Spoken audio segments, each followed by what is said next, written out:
The brakes failed at 50 miles an hour. The steering locked. The car left the road. Maria Jennings survived the crash, and that survival changed everything. The crash should have ended the story. Metal folded. Glass exploded. Headlights burned into the dark. First responders found Maria trapped inside the car, awake, confused, asking the same question over and over. Why can't I move my legs? Doctors would later say the damage was severe. Spinal trauma, fractured hips, mobility uncertain. She didn't die that night. She lived. And within hours, someone else was already stepping into position. Years later, that same man stood inside a county booking hallway, hands cuffed loosely, calm enough to ask how long this would take. He told the officer it was a paperwork issue, a tax problem, nothing serious. Then the system stopped. Not an alarm, not a warning, just a pause. A clerk stared at her screen. An officer leaned closer, and a name surfaced that hadn't been spoken in years. Maria Jennings. The room went quiet, because attached to that small charge was an old accident. Closed fast, paid clean. A woman with no family left to ask questions, and a man who became everything after the crash: caretaker, companion, decision-maker. As officers began reading, the man in cuffs shifted for the first time. Not nervous, alert, because somewhere else in the building, a file was being reopened. Carefully, quietly. And to understand why a crash that didn't kill Maria Jennings eventually did, we have to go back. Back to before the impact. Back to before the man in the hallway. Back to the moment loneliness made the wrong attention feel safe. Before we walk you through what really happened, welcome to Crime Deck, where we bring you daily true crime stories that don't just inform, they stay with you. Thank you to everyone who watches, listens, and supports this channel. And if our deep dives keep you here till the end, take a second to like, subscribe, and turn on notifications so you never miss a case. Because what you're about to hear isn't just a story, it's a warning. And to understand how surviving the accident became the most dangerous thing Maria ever did, we have to go back to the moment someone decided an accident would be cleaner than the truth. Before the road gave way beneath her tires, before the hospital lights and the paperwork and the silence that followed, Maria Jennings lived a life that didn't ask for attention. It was quiet, steady, built on small rituals that didn't look like much from the outside, but meant everything to the people inside them. She and her husband had been married long enough to stop announcing their love. They didn't perform it, they lived it.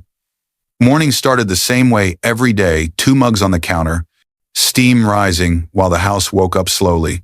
Grocery trips turned into long conversations in empty aisles. Evenings passed without the television on, the room filled instead with familiar voices and the comfort of knowing someone else was there. Then cancer arrived. Not dramatically, not all at once. It crept in through appointments and test results, through words spoken carefully in exam rooms where chairs were too stiff and clocks ticked too loudly.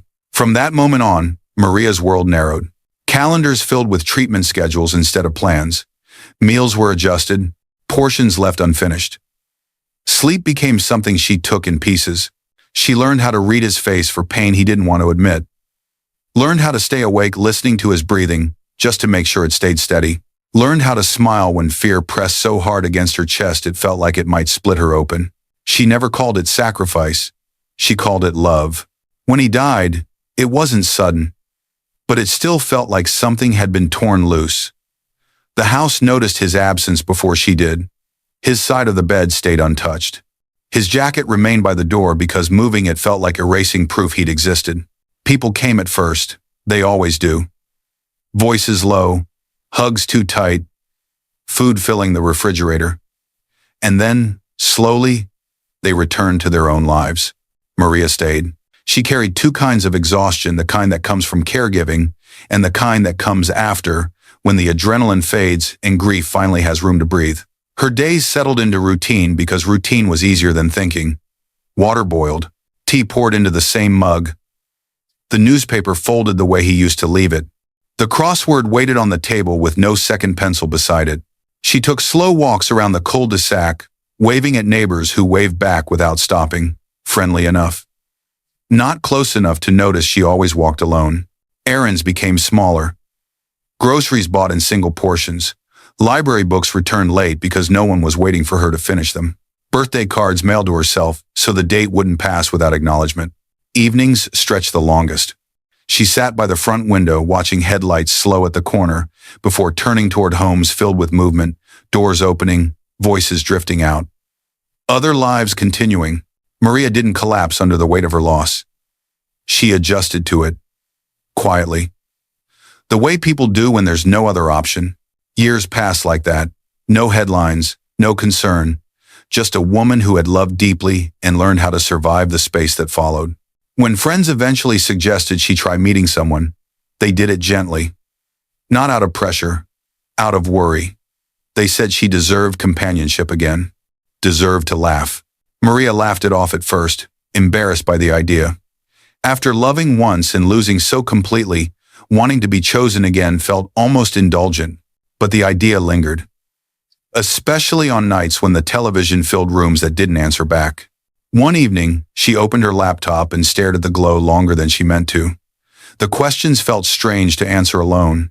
Age, interests, what she was looking for. She typed slowly, choosing honesty over charm. Uploaded a photo taken in her living room. Soft light, no filters, no practice smile. When she clicked submit, there was no thrill.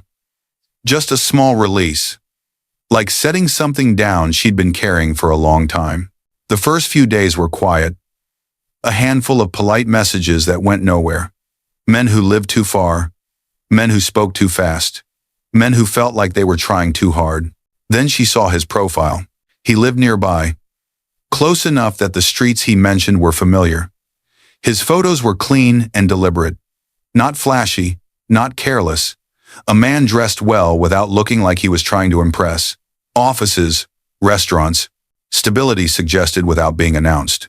His bio didn't rely on jokes. It talked about work, discipline, building something over time, not excitement, calm. Maria lingered on his profile longer than she meant to. Reread lines, studied details. Not because he promised something new, but because he promised something steady. She closed the laptop without matching. Later that evening, sitting by the same window, the house dim and quiet, her phone buzzed once. She assumed it was another alert and ignored it. When she finally looked, she saw that someone had viewed her profile. It was him. After years of moving through the world unnoticed, the attention arrived softly but directly. What caught in her chest wasn't excitement. It was disbelief. Why had this man noticed her? And why did it feel like it mattered? His first message was simple, polite, measured, a compliment that didn't feel rehearsed. He said he liked the way she wrote, the calm in her words, the fact that she didn't try to impress anyone. She replied without overthinking it. He didn't push for her number, didn't flutter with attention. He asked about her day, remembered small details, circled back to things she mentioned in passing, the kind of listening that makes you feel chosen instead of chased. When they finally spoke on the phone, his voice was steady, warm, confident without sounding sharp. He talked about work in broad strokes, consulting, projects, businesses that didn't need explanation. When Maria spoke about her husband about losing him to cancer, he didn't rush to fill the silence.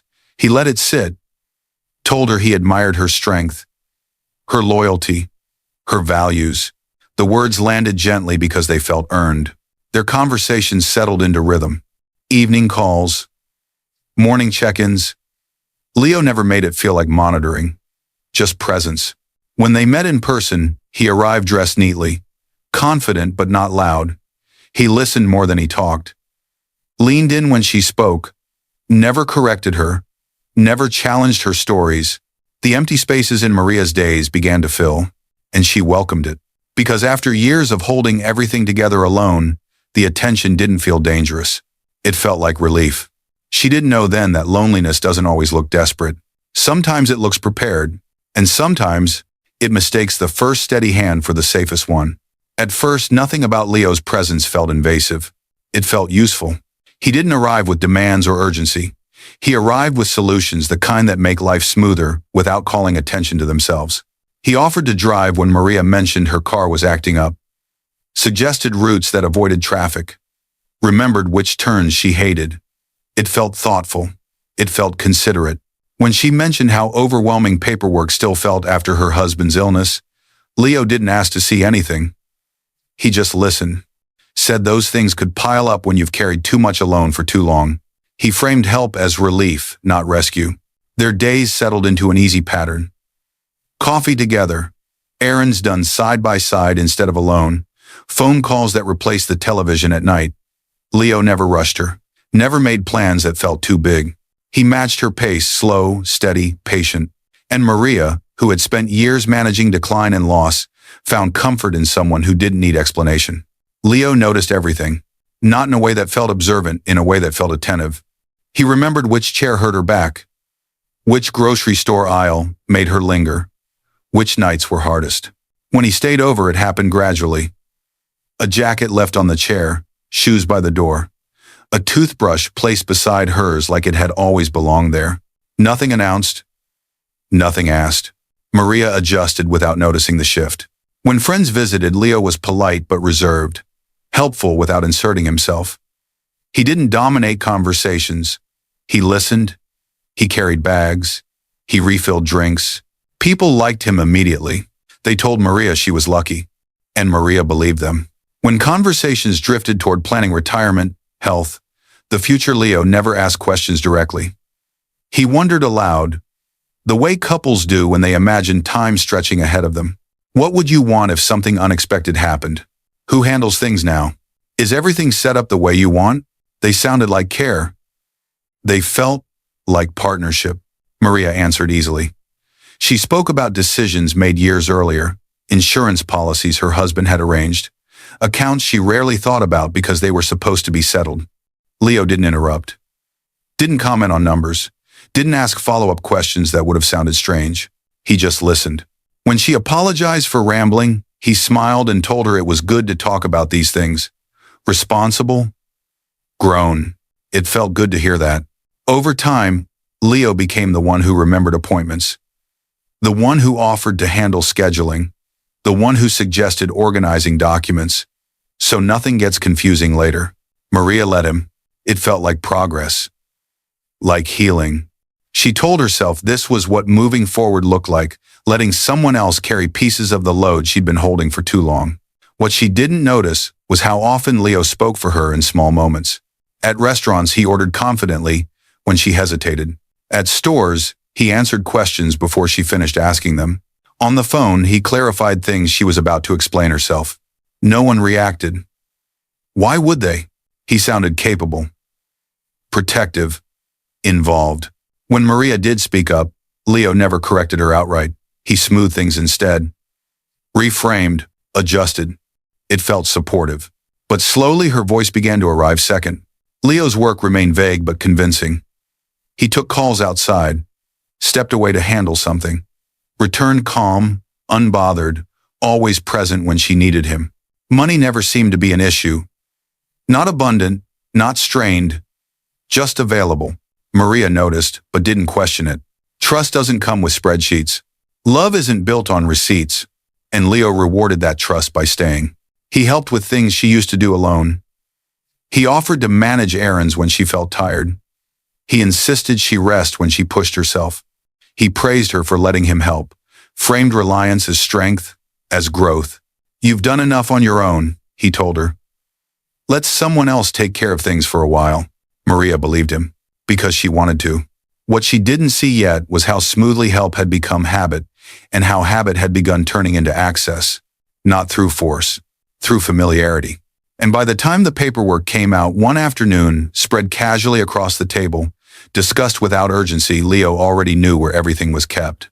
He didn't reach for anything. He didn't need to. He was already inside the system of her life. And Maria, grateful and relieved, didn't feel the shift when it happened. She just felt less alone. What made Maria different wasn't her loneliness. Leo had seen that before. It wasn't her trust. He knew how to earn that. The difference was timing, and what Maria carried into the relationship without realizing its weight. One evening, months after Leo had become a constant in her life, Maria spoke about something she rarely revisited, not because it was painful, but because she believed it was settled. Her husband's illness had forced decisions early, conversations no one expects to have in their 40s, Policies arranged, documents signed, safeguards put in place so she wouldn't have to think about them again. She mentioned it casually, almost apologetically, the way people do when they're embarrassed by preparedness. Leo didn't respond right away. He didn't lean in. He didn't reassure her. He didn't ask questions.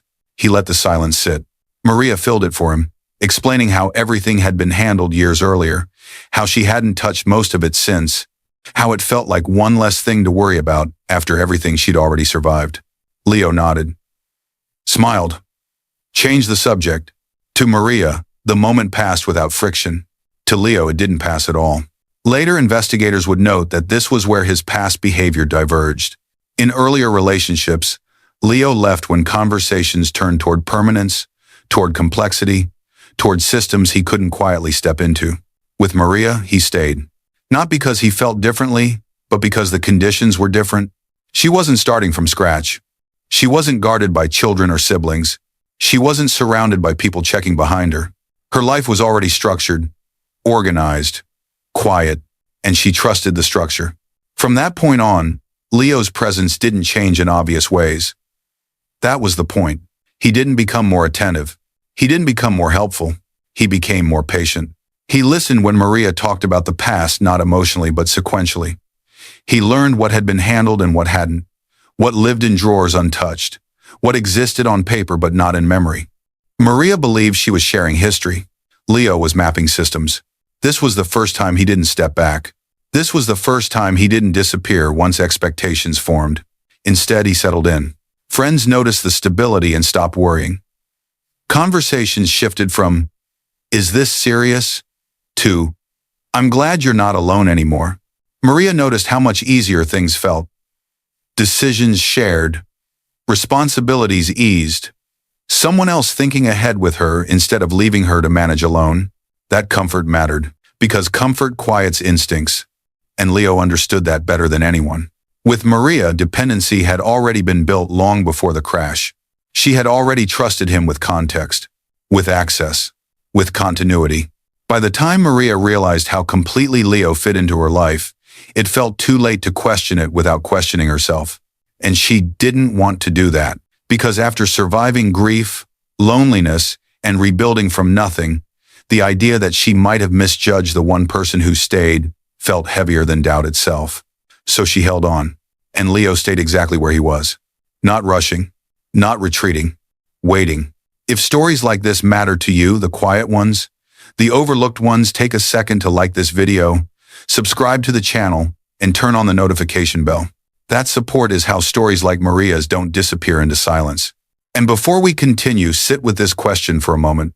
If surviving the crash made Maria more vulnerable than dying that night ever would have, how often do we mistake survival for safety, and who benefits when we do?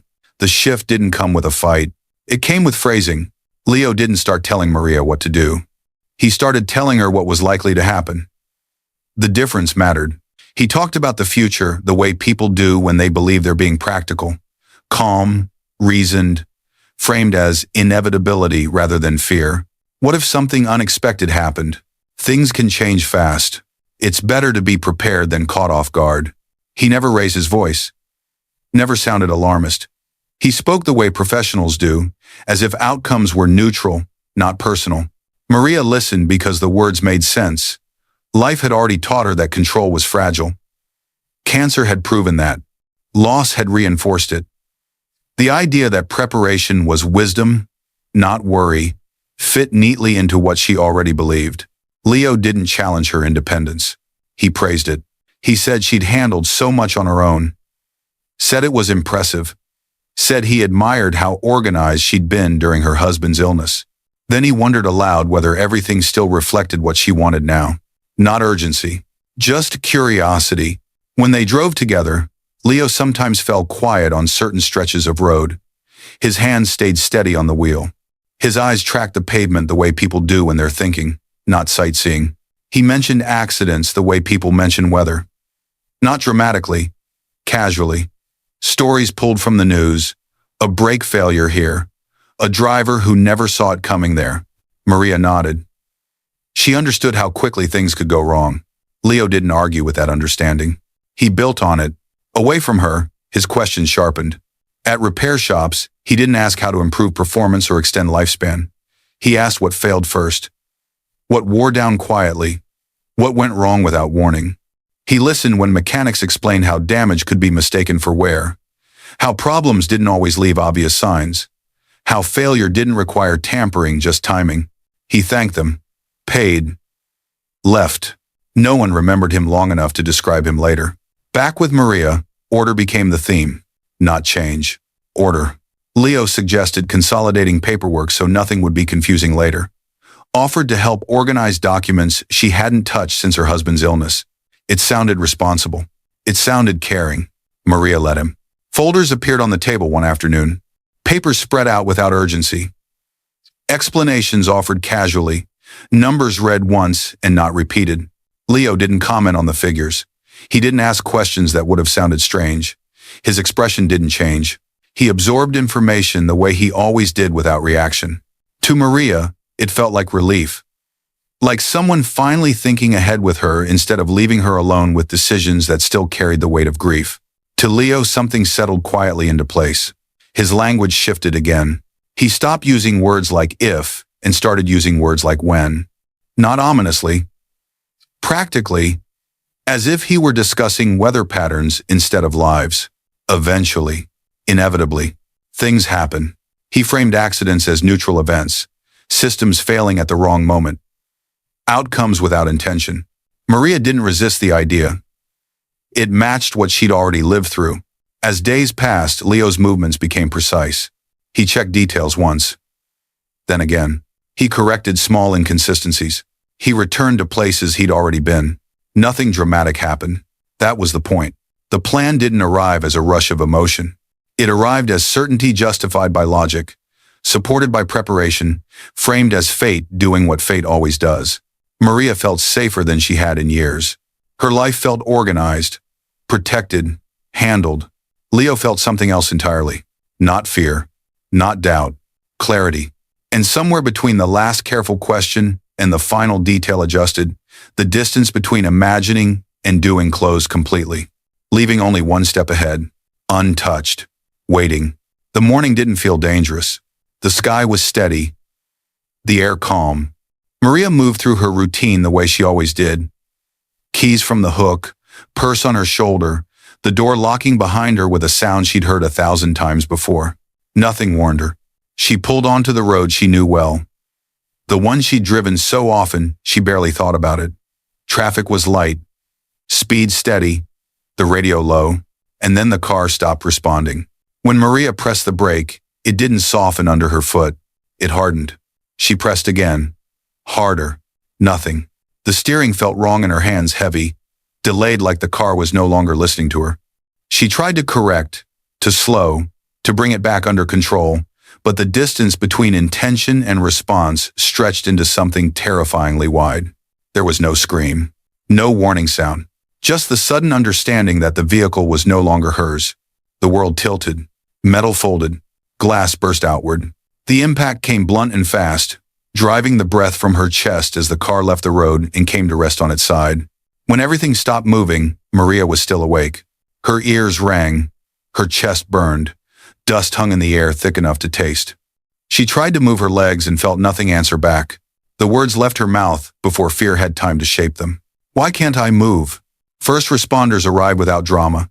No rushing heroics, just careful movements and calm voices, hands steadying her head. Someone telling her to keep looking at him, to keep talking, to stay with them. She did. In the ambulance, the ceiling lights passed overhead in a broken rhythm. She heard numbers spoken aloud, heard phrases she didn't yet understand. Possible spinal injury. Don't let her move. At the hospital, her world became fluorescent light and clipped sentences. Cold sheets pulled beneath her. Machines humming where silence used to be. Doctors spoke clearly, professionally. Injuries were serious. Her spine had taken damage. Her hips were fractured. Mobility would be uncertain. Maria nodded. Nodding was the only control she had left. Hours later, when she woke again, her mouth dry and her body heavy, a nurse asked her to wiggle her toes. Maria concentrated so hard her jaw clenched. Her whole body strained toward a movement that used to be effortless. Nothing happened. The nurse's face stayed neutral, but her voice softened as she repeated the instruction more gently. That was the moment the truth landed without words. This might not come back. Leo arrived already knowing where to stand. He moved through the hospital with calm that read as strength, spoke to nurses, asked questions, handled forms, took calls just outside the room, and returned with reassurances ready. He took Maria's hand and told her she was safe, told her they would get through this. Maria held on to his voice like it was a lifeline. People noticed. A younger partner staying by an older woman's side, a man who didn't leave. Nurses whispered that she was lucky. A neighbor brought flowers and told her she'd found a good one. Maria believed it. Pain medication dulled the edges of her fear, but it didn't erase it. The room blurred in and out as doctors came and went, as plans were discussed in careful language, as decisions stacked faster than she could process them. When physical therapy began, the effort was immediate and brutal. The first time they tried to sit her up, the room spun violently. Pain tore through her hips. Nausea rose hard and fast. A therapist asked Leo to step back so they could work. He didn't argue. He just didn't move far. When Maria tried to ask a question, what comes next, how long this will take, Leo answered, before she finished. She's exhausted, he said calmly. Let's keep it short. The therapist nodded. No one questioned it. Maria's voice disappeared under his. Days blurred into routine. Someone waking her. Someone turning her. Someone helping her eat. Someone helping her use the bathroom. The hardest part wasn't the pain. It was the constant reminder that her body had become a task list. Maria apologized more than she spoke. Sorry. Sorry. Sorry. The word came automatically until it felt like part of her breathing. Leo squeezed her hand each time and told her not to be silly. Told her she wasn't a burden. Told her he was exactly where he wanted to be. The world rewarded him for staying. Doctors spoke to him. Nurses relied on him. Friends thanked him for stepping up. Maria watched it happen from the bed, grateful and afraid at the same time, because somewhere beneath the medication and exhaustion, a quiet question flickered and faded before she could catch it. Why does he seem so prepared for this? Late one night, the floor quiet and the room dim, Maria woke to the sound of Leo's voice in the hallway. Low. Controlled. Almost businesslike. She caught fragments. Policy. Paperwork. Timeline. Then he noticed she was awake. The voice changed instantly. Warmth returned. The phone disappeared. He stepped to her bedside and brushed her hair back gently, asking if she needed anything. Maria shook her head. She told herself she was confused. She told herself she was tired. She told herself she was lucky. Because she had survived the crash. She believed that meant the danger had passed. She didn't know yet that survival had only shifted where the danger lived. The day it changed didn't feel important. There was no argument. No raised voice. No sense that something was ending. It was just paperwork on the table. Leo brought the folder out after lunch, setting it down carefully like he didn't want to overwhelm her. He explained it slowly. The way you talk to someone who's tired but still capable. Just updates, he said. Things that need to reflect how life looks now. Maria looked at the papers without really seeing them. The print blurred easily these days. Concentration came and went. She trusted Leo to summarize what mattered. He pointed where her name appeared, guided the pen when her fingers cramped, turned pages before she could ask questions. She paused once. Not because she disagreed, because something didn't feel familiar. What is this one? She asked. Leo didn't rush to answer. He smiled gently, reassuringly. Just a form, so I can help if something happens, he said. You already said you wanted things simple. Maria searched her memory for when she'd said that. She couldn't place it. But she nodded anyway. She signed. It wasn't dramatic. It wasn't forceful. It was final. From that moment on, decisions no longer required her agreement.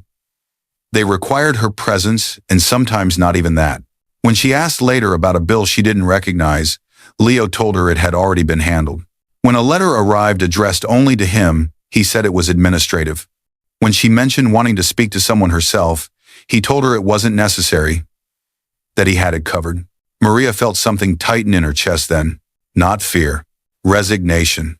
Because challenging him would mean admitting she hadn't been paying attention, that she'd signed something she didn't fully understand. and that felt worse than letting it go. So she did.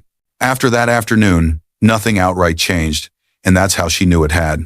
Her role shifted quietly from participant to subject, from decision-maker to detail. She stopped asking questions because the answers no longer belonged to her. By the time she realized how completely authority had moved out of her hands, there was nothing left to reclaim. And Leo didn't need to remind her. The paperwork already had. If this part of the story hit close to home, take a moment to like this video, subscribe, and turn on the notification bell. That's how these cases keep getting told, especially the ones that don't look dangerous until it's too late. And think about this for a second. How many of us have signed paperwork just to make things easier because we were tired, overwhelmed, or trusted the person helping us without fully stopping to ask what we were giving up in the process? After the paperwork, things moved faster. Not emotionally, logistically. Maria's health didn't collapse overnight. It thinned, quietly. Strength came and went. Appetite faded. Small infections arrived, cleared, then returned again. Nothing dramatic enough to alarm anyone. Nothing urgent enough to slow the process. Leo handled the updates the same way he handled everything else, now calmly, efficiently, without inviting questions. Appointments were scheduled. Treatments adjusted. Decisions made before Maria had the energy to weigh in. She noticed the change not through arguments, but through silence. Letters stopped arriving with her name on them. Phone calls stopped reaching her directly. Conversations happened in the next room. When she asked how long recovery would take, Leo answered with timelines that sounded reasonable but vague. When she mentioned wanting to speak to someone herself, he reminded her how exhausting that was, how much better it was to rest. She didn't argue. Arguing required strength she no longer had. On the day Maria died, there was no emergency call, no rush to the hospital, no scene that demanded attention. Her breathing slowed in the early hours of the morning. Leo was there, sitting close enough to touch, close enough to notice when the rhythm changed. He didn't panic. He didn't call anyone right away. When it was over, it looked natural. That mattered. The death certificate listed complications consistent with her condition. No red flags, no follow-up questions. A life that had already been reduced to forms ended the same way. Leo notified the necessary offices in the right order. He spoke clearly, provided documentation, followed instructions. The process moved smoothly, too smoothly. Within days, paperwork replaced presence. Accounts were accessed, claims were filed. Forms already prepared found their way to the right desks. There were no delays, no disputes, no one to contest timelines or decisions. Maria had no children, no siblings, no close relatives asking why things were happening so quickly. What she had signed made sure of that. The payout arrived faster than expected. Clean, complete, uncomplicated. Leo didn't celebrate. He didn't rush. He waited. And then he moved. Purchases appeared that hadn't fit his life before. Travel followed. A new rhythm took shape. Dinners out, short trips, expenses that suggested freedom, not grief. To anyone watching from the outside, it looked like a man rebuilding after loss. No one questioned the timing. Why would they? The story already made sense. A woman survived a crash. Her health declined. Her partner stayed. She passed quietly. The system did what it was designed to do. The file closed without resistance. Maria Jennings became a completed process. And that's where the story would have stayed sealed, labeled, forgotten if nothing else had happened. But silence doesn't mean resolution. It just means no one is listening yet. Nothing about the review was personal. It wasn't triggered by suspicion, or a tip, or someone asking the right question at the right time. It began the way many cases do, with routine. A minor financial issue, a flagged discrepancy, paperwork that didn't quite line up the way it should have. Leo Hart's name surfaced in a system designed to catch inconsistencies, not crimes. To the analyst reviewing it, he was just another entry in a long list of people whose numbers needed clarification. No history that demanded attention. No violence attached to his name. At first glance, nothing stood out. Then the system hesitated. One linked record refused to settle quietly. An older entry surfaced beneath the current one, a closed insurance file tied to a fatality years earlier. Maria Jennings. The analyst scrolled past it, then stopped. Not because it looked wrong, because it looked too clean. The closure date sat close to the event. The documentation was complete, but sparse. No supplemental notes, no secondary review, just resolution. He flagged it for a second look, not as a red flag, but as an irregularity. Something to verify before moving on. That decision mattered. When the file was reopened, even briefly, it didn't stay isolated. Systems talk to each other. Records pull threads whether anyone wants them to or not. A second analyst noticed the timing. A third noticed the financial activity that followed. Someone printed the file and laid it flat on a desk. The more they looked, the quieter the room became. The accident report was unremarkable, almost intentionally so. Mechanical failure listed. No evasive maneuver noted. No extended investigation documented after the initial findings. That alone wasn't enough to mean anything. But when Maria's medical timeline was placed beside the financial records, alignment began to form. Not proof, not certainty. Pattern. Money didn't drift in slowly after her death. It arrived in bursts. Travel followed quickly. Purchases appeared that didn't match the income sources on file. It didn't scream wrongdoing. It whispered inconsistency. A supervisor was brought in. Not to escalate, to confirm. He asked for additional records, maintenance invoices, repair histories, anything that might explain how an accident closed so smoothly and a payout moved so fast. That's when the note surfaced. Buried in an old service invoice was a line that hadn't mattered the first time because no one had been looking for intent. Brake damage inconsistent with routine wear. It wasn't an accusation. It wasn't a conclusion. It was a sentence that didn't belong in a closed case. The supervisor circled it once. Then again. They requested the crash photographs, looked at angles instead of damage, studied the absence of skid marks, the lack of corrective movement. Nothing definitive, but nothing comforting either. At that point, the file was no longer routine. They didn't reopen Maria Jennings' case loudly. There was no announcement. No declaration that something had been missed. They reopened it carefully. Interviews began with people who had already moved on. A nurse hesitated when asked about Maria, then admitted how her posture changed when Leo entered the room, how she stopped answering questions and let him speak.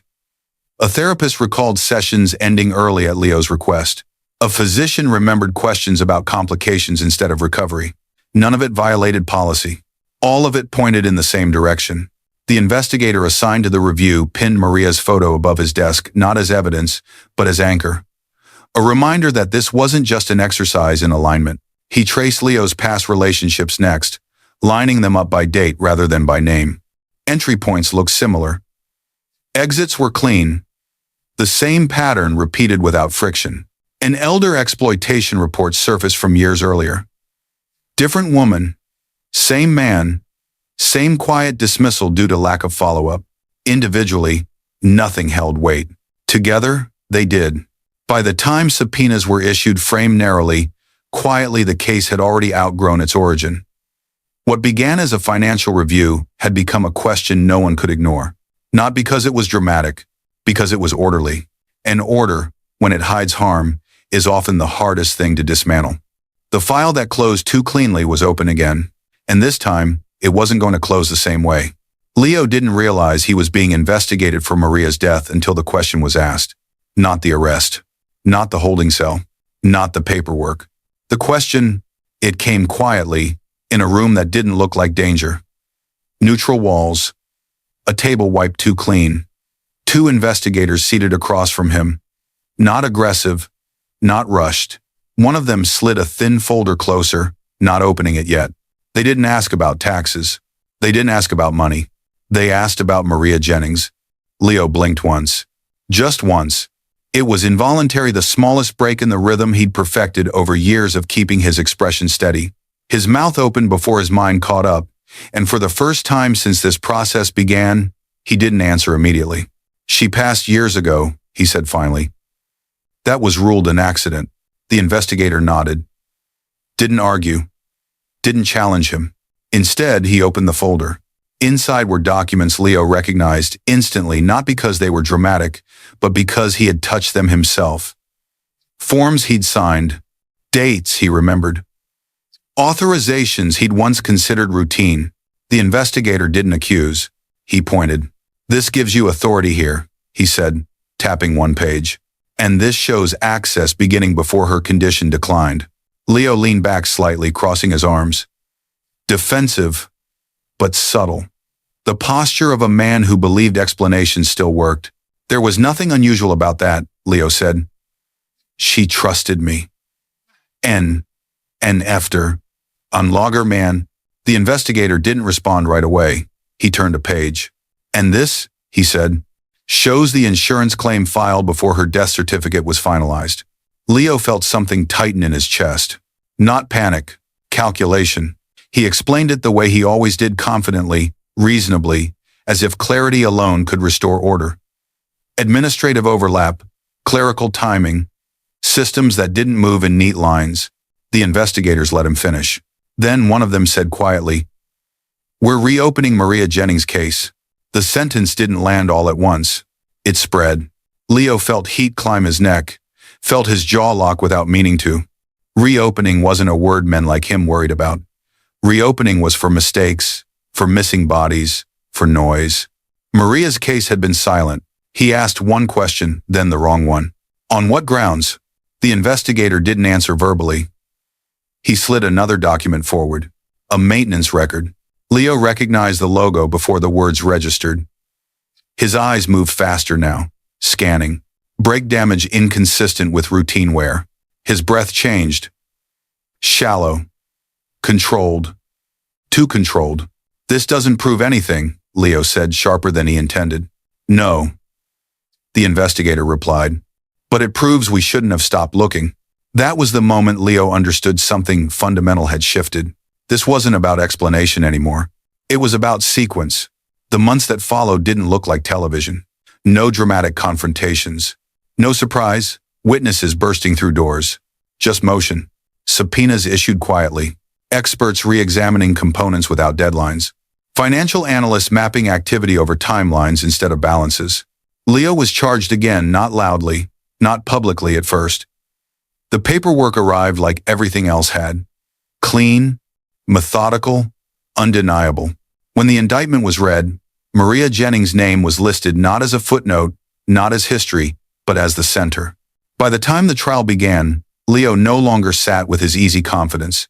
He wore it, but it didn't fit the same. The courtroom was smaller than he expected. No spectacle, no crowd, just process. The prosecution didn't try to paint him as a monster. They didn't need to. They showed the timeline.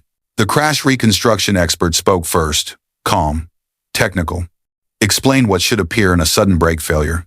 Then what didn't. No skid marks. No evasive correction. No mechanical progression consistent with accident alone. Next came the medical testimony. Not emotional, factual. Decline mapped against decision points. Paperwork introduced not as conspiracy, but as context. Each signature placed where Maria could no longer meaningfully object. Then the financial analyst testified. Dates, transfers, purchases. The money didn't arrive like inheritance. It arrived like expectation. Leo's attorney objected. Frequently. Correctly. And still, the story held. Because it wasn't built on a moment. It was built on alignment. When Maria Jennings' name was spoken in court, it landed into a room with no one to receive it. No children. No siblings. No family prepared to speak. The judge noticed. So did Leo. For the first time, he turned slightly, scanning the benches behind him, as if expecting anyone to fill that space. No one did. When it was time for sentencing, the judge didn't moralize. He didn't lecture. He didn't perform outrage. He accounted. He spoke about trust. About authority granted in vulnerability. About how harm doesn't require force when access is total. Time was added. Years measured. When the sentence was read, Leo exhaled slowly, the way people do when they realize negotiation is over. His shoulders dropped just enough to be noticed. Not shock. Recognition. As deputies stepped forward and the cuffs closed around his wrists, the sound echoed in the quiet courtroom, sharper than it should have been. Leo stood when told. Turned when directed. He didn't look back. Because the one person whose absence mattered most was already behind him. A woman whose life had been reduced to signatures, timelines, and silence. Outside the courtroom, Maria Jennings' case closed for the final time. Not quietly, correctly, And the truth settled where it belonged, not as spectacle, not as revenge, but as record. Maria survived the crash. But the real damage happened after, when trust replaced protection. And that is how this story ends. Not with chaos, but with clarity. After the sentencing, the courtroom emptied the way courtrooms always do. Chairs scraped softly against the floor. Papers were gathered. Doors opened and closed with practiced indifference. People returned to schedules that hadn't been interrupted by what just happened inside those walls. Maria Jennings did not. Her name remained on the record, printed cleanly in black ink, now attached to findings, conclusions, and years measured in time served. The system had finally done its job. But systems don't restore what was taken. The house where Maria spent her last months was sold quietly, furniture cleared, personal items boxed and labeled by strangers who didn't know which mug she reached for every morning or which window she used to sit beside when evenings stretched too long. What couldn't be sold was donated. What couldn't be donated was discarded. No one argued over anything. There was no family to disagree about what mattered. In official language, Maria Jennings's life became a resolved matter. In practical terms, she became an absence that left no echo loud enough to interrupt the world. Investigators closed the final file weeks later. It joined others like it, cases that didn't begin with violence and didn't end with spectacle. Cases built slowly, piece by piece, on consent that outlived the person who gave it. One investigator kept Maria's photo on his desk for a while after everything was finished. Not out of sentimentality, out of habit. It reminded him how easily harm hides inside ordinary routines. Eventually, even that came down. Across town, Leo Hart adjusted to a different kind of order. Schedules were no longer his to manage. Conversations no longer followed his lead. The calm confidence that once shaped rooms now met walls that didn't respond. There was no audience here. No one to persuade. No systems to navigate quietly. Time moved without negotiation. For the first time, Leo lived inside consequences instead of ahead of them. And Maria Jennings, who had spent her final years shrinking, her voice softened, her authority transferred, her independence signed away, one document at a time, remained fixed in place. Not as a victim reduced to tragedy, but as a record corrected too late. Her story doesn't offer comfort.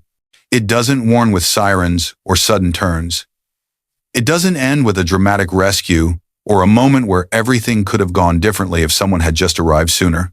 It ends with recognition that some danger doesn't rush. It prepares. That some harm doesn't need force. It needs access.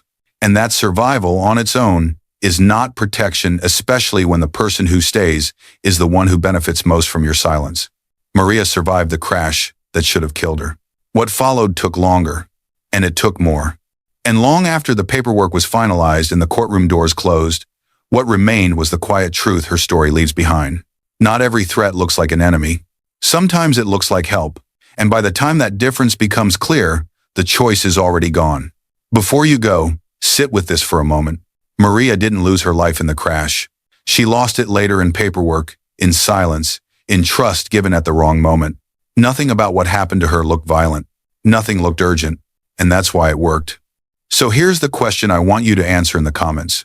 How many times do we confuse someone staying with someone, protecting us, and how would we even know the difference before it's too late? If this story made you think of someone, a parent, a friend, even yourself, share it, because the quiet stories are the ones that repeat. And if you want more cases like this, like the video, subscribe and turn on notifications. Not for the algorithm, but so these stories don't disappear into silence again.